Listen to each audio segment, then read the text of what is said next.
শ্রীবাস শব্দে হলো শ্রী শব্দে সুন্দর, শ্রী শব্দে সুন্দর, বাস শব্দে হলো এই দেহ বাসা।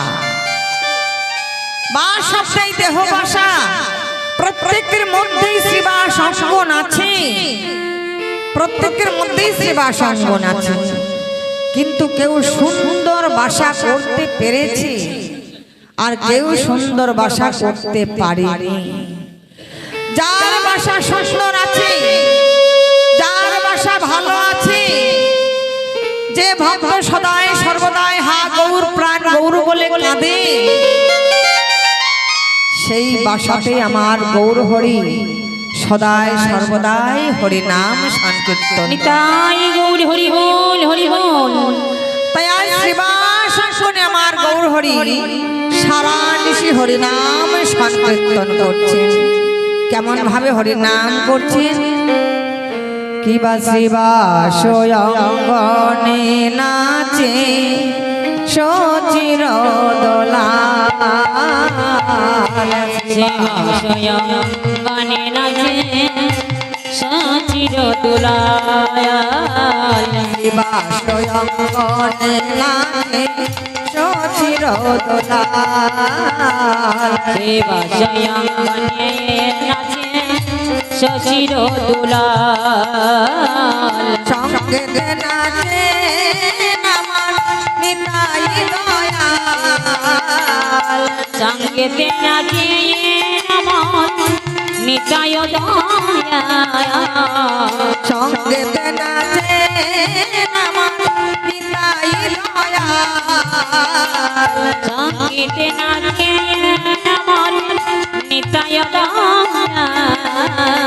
শ্রীবাস অঙ্গনে নাচে সচির দোলাল, আর শ্রীবাস অঙ্গনে নাচে সচির দোলাল, ভক্তগণ সঙ্গে করি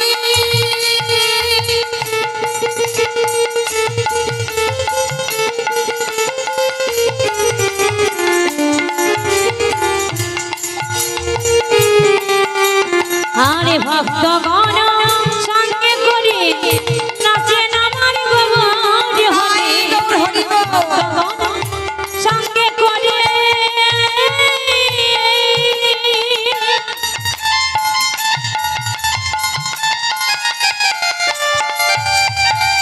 ভক্তগণ সঙ্গে করে নাচে আমার গৌর হরি, ভক্তগণ সঙ্গে করে নাচেন আমার গৌর হরি, ওই তো আমার গোরা নাচে, ওই তো আমার ঘোড়ায় নাচে, ওই তো আমার গোরা নাচে, ওই তো আমার ঘোড়ায় নাচে, নাচে কাছে কাছে, ওই তো আমার গোরা নাচে, নিতাই নাচে পাছে পাছে, ওই তো আমার ঘোড়ায় নাচে, শ্রীবাস অঙ্গনে নাচে সচির দোলাল, আর শ্রীবাস অঙ্গনে নাচে সচির দোলাল, শ্রীবাস অঙ্গনে নাচে সচির দোলাল, শ্রীবাস অঙ্গনে আমার গৌর হরি সারা নিশি ভক্তদের সঙ্গে করে হরি নাম সংকীর্তন করছে। তার সঙ্গে শ্রীবাস আছে, হরি নাম সংকীর্তন করছে। তা হরি নাম করতে করতে হঠাৎ শ্রীবাস শ্রুতিমূলে ভেসে আসলে মায়ার কান্নার ধ্বনি, মায়ার কান্নার ধ্বনি শ্রীবাসের শ্রুতিমূলে ভেসে আসলেন। শ্রীবাস মনে মনে ভাবছে, কি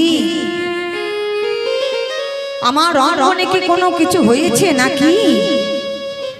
এমন তো কখনো শুনি নাই। হরি নাম করতে করতে মায়ার কান্নার ধ্বনি কেন আমার শ্রুতিমূলে ভেসে আসছে? এমন সময় শ্রীবাস ধীরে ধীরে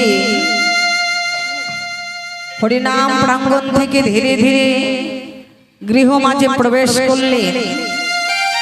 গৃহ মাঝে প্রবেশ করে অদূরে থেকে দর্শন করছেন শ্রীবাসে শ্রী মালিনী দেবী, তার একমাত্র সন্তান কৃষ্ণ দাস। কৃষ্ণ দাসকে কোলে করে বসে বসে মালিনী দেবী কাঁদছে, আর কৃষ্ণ দাসকে বলছে, ওরে কৃষ্ণ দাস, একেবারে মা বলে ডাক কৃষ্ণ দাস, একেবারে মা বলে ডাক, একেবারে কথা বল, কথা বল কৃষ্ণ দাস, তুই যে আমার একমাত্র মা বলা ধন, ওরে কৃষ্ণ দাস, একেবারে ডাক কৃষ্ণ দাস। কৃষ্ণ দাস কি আর কথা বলবে বাবা? যে কথা বলবে সে তো আর এই জগতে নেই, সে জগৎ ছেড়ে, পিতা মাতাকে ছেড়ে সে যে চলে গেছে। এমন সময় শ্রীবাসকে দর্শন করে মালিনী দেবী চিৎকার করে বললেন, স্বামী, স্বামী, দেখো স্বামী, দেখো আমাদের একমাত্র সন্তান কৃষ্ণ দাস আর কথা বলছে না, আর মা মা বলে আর ডাকছে না স্বামী, একেবারে দেখো, দেখো স্বামী। শ্রীবাস বলছে, মালিনী অমন করে কেঁদো না, অমন করে কেঁদো না, অমন করে কান্না করলে এই মায়ার কান্নার ধ্বনি যদি আমার গৌর হরির শ্রুতিমূলে প্রবেশ করে, আর যে আমার গৃহে হরি নাম হবে না। দেখেছেন বাবা কেমন ত্যাগ আর কেমন অনুরাগ? এমন অনুরাগ যদি না হয়, এমন ত্যাগ যদি না হয়, তাহলে কি আমার গৌর হরিকে কি পাওয়া যায়? আমার গৌর হরিকে পেতে হলে, গৌর হরির চরণ আশ্রয় করতে হলে এমন অনুরাগ থাকা চাই। এমন অনুরাগ না হলে আমার গৌর হরির চরণ পাওয়া যায় না। মালিনী দেবী বললেন, ও বুঝতে পেরেছি স্বামী, তার জন্য সবাই বলে যে মা, গর্ভধারিণী মা আর পিতা। আমি যে গর্ভধারিণী মা, আমি যে পারবো না চুপ করে থাকতে, আমি যে গর্ভে ধারণ করেছি, তাই পুত্রহারা যত না, পুত্রহারা শোক আমি কেমন করে সইব স্বামী? শ্রীবাস বললেন, বেশ মালিনী, তাহলে তুমি কাঁদো। ও মায়েরা কথা বলবে না গো মা, শান্ত হয়ে বসে কীর্তন শ্রবণ করো। আপনাদের এইখানে আশেপাশে অষ্টকালীন গান হয়, লীলা কীর্তন হয়, তাহলে মায়েরা চেঁচামেচি করছেন কেন? শান্ত হয়ে বসো। এই যে কীর্তন, শাস্ত্রে বলছেন কীর্তন কি রতন। কীর্তন হলো সমুদ্র বা কীর্তন হলো সাগর। এই সাগরে যেজন ডুব দিতে পেরেছে সে রতন তুলতে পেরেছে, যে ডুব দিতে পারেনি সে রতন তুলতে পারেনি। তাহলে কীর্তনের সাগরে ডুব দিতে হবে, তবে রতন তোলা যাবে। সহজে হয় না বাবা, সাধুগুরু বৈষ্ণবের যদি কৃপা না থাকে। তাই আজকে মালিনী দেবী এমনি ভাবে কাঁদছেন, বলছে, স্বামী, পুত্রহারা যাতনা আমি কেমন করে সইব? আমি তো সইতে পারছি না স্বামী। শ্রীবাস বললেন, মালিনী কাঁদো, চুপি চুপি কাঁদো, উচ্চস্বরে কাঁদবে না। উচ্চস্বরে কাঁদলে এই মায়ার কান্নার ধ্বনি যদি আমার গৌর হরি শ্রুতিমূলে প্রবেশ করে, আমার গৃহে আর হরিনাম হবে না। এই বলে শ্রীবাস আবার চলে গেলেন গৌর হরির সঙ্গে হরিনাম সংকীর্তন। গৌর হরির সঙ্গে হরিনাম সংকীর্তন করছে, গৌর হরির সঙ্গে হরিনাম সংকীর্তন করছে। শ্রীবাস কেমন ভাবে হরে কৃষ্ণ হরি বল কৃষ্ণ কৃষ্ণ হরে হরে হরি বল হরে রাম হরে বল রাম রাম হরে হরে হরে কৃষ্ণ কৃষ্ণ কৃষ্ণ হরে হরে হরে রাম রাম রাম হরে হরে হরে কৃষ্ণ কৃষ্ণ হরি বল হরি বল হরি বল কৃষ্ণ কৃষ্ণ হরে হরে হরে রাম রাম রাম হরে হরে হরে কৃষ্ণ কৃষ্ণ কৃষ্ণ হরে হরে হরে রাম রাম রাম হরে হরে হরে কৃষ্ণ কৃষ্ণ কৃষ্ণ হরে হরে হরে রাম রাম রাম হরে হরে হরে কৃষ্ণ কৃষ্ণ হরি বল কৃষ্ণ হরে হরে হরে রাম রাম রাম হরে হরে হরে কৃষ্ণ কৃষ্ণ কৃষ্ণ হরে হরে হরে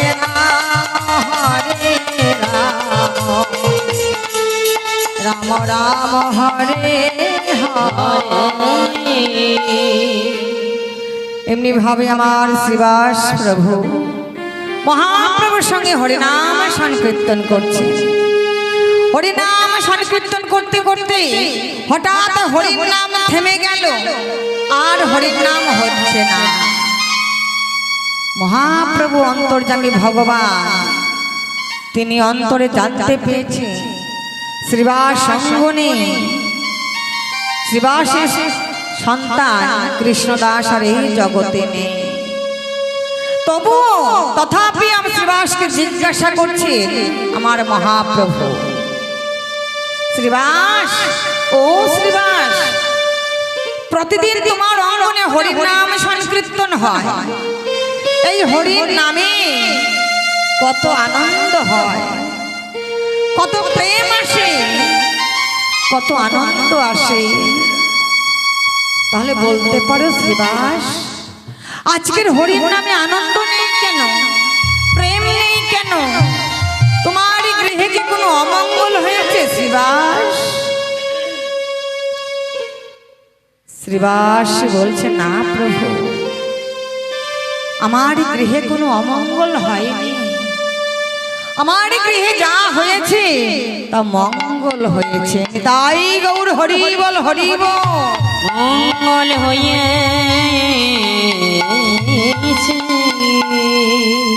তুমি হরির নাম করো প্রভু, যা হয়েছে মঙ্গল হয়েছে। দেখুন বাবা কেমন পিতা, শ্রীবাস তো ভক্ত, শ্রীবাস ভাবছি জীবটাই ধরাধামে এসে চিরস্থায়ী কেউ থাকবে না, একদিন ধরাধামে আসবে, আবার এই ধরাধাম থেকে চলে যেতে হবে। তাই কৃষ্ণদাসে তো যাবার সময় হয়েছে, তাই কৃষ্ণদাস চলে গেছে। কেউ যদি পৃথিবী ছেড়ে চলে যেতে চায় তাকে তো বাবা ধরে রাখা যায় না, সে যেভাবেই হোক, যে সময় হোক, সে পৃথিবী ছেড়ে চলে যাবে। তাই শ্রীবাস বলছে, প্রভু ও কিছু হয়নি, যা হয়েছে মঙ্গল হয়েছে, তবু বারবার যেন মায়ার কান্নার ধ্বনি আমার মহাপ্রভুর মনে প্রবেশ করছে। মালিনী দেবী কাঁদছে, ওই মায়ার কান্নার ধ্বনি বারবার ভেসে আসছে আমার মহাপ্রভুর শ্রুতিমূলে। মহাপ্রভু বললেন, না না, শ্রীবাস অঙ্গনে আমায় গিয়ে দেখতেই হবে। শ্রীবাস অঙ্গনে কি হয়েছে? ধীরে ধীরে মহাপ্রভু শ্রীবাস অঙ্গনে প্রবেশ করলেন। শ্রীবাস অঙ্গনে প্রবেশ করে দূর থেকে শ্রীবাসে শ্রী মালিনী দেবী মহাপ্রভুকে দর্শন করে বলেন, গৌর হরি, গৌর হরি,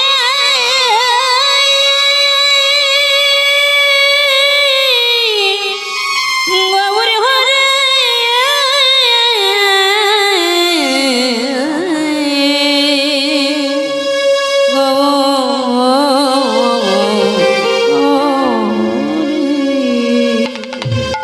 গৌর হরি। আমি শাস্ত্রে শুনেছি, সাধুগুরু বৈষ্ণবের মুখে শুনেছি, যে গৃহে সদায় সর্বদাই হরিনাম হয়, হরি বল, হরি বল, যে গৃহে সদায় সর্বদাই কৃষ্ণ নাম হয়, বা যত দূর কৃষ্ণ নামের ধ্বনি চলে যায়, তত দূর অমঙ্গলের ছায়া কেটে যায়। কৃষ্ণ নামের ধ্বনি যত দূর প্রবেশ করছে, তত দূর থেকে অমঙ্গলের ছায়া কেটে যাচ্ছে। আর আমার গৃহে সদায় সর্বদাই কৃষ্ণ নাম হয়, তাহলে বলতে পারো গৌর হরি, আমার একমাত্র সন্তান কৃষ্ণ দাস আমাদের ছেড়ে কেন চলে গেল? এই পৃথিবী ছেড়ে কেন চলে গেল? গৌর হরি তুমি বলো। ও বুঝতে পেরেছি, তাহলে এই কৃষ্ণ নাম মিথ্যে, কৃষ্ণ নাম তোমার কেউ করবে না। তোমার কৃষ্ণ নাম করে যদি তাকে এভাবে কাঁদতে হয় সারা জীবন, পুত্র শোকে পুত্র হারা হয়ে এমনি ভাবে যদি কাঁদতে হয়, তোমার কৃষ্ণ নাম কেউ করবে না। তোমার কৃষ্ণ নাম কেউ করবে না। গৌর হরি মনে মনে ভাবলেন, তাই তো, মালিনী তো ঠিকই বলেছে, কৃষ্ণ নাম করে যদি এমনি ভাবে কাঁদিতে হয় পুত্র হারা হয়ে, তাহলে তো কৃষ্ণ নাম কেউ করবে না।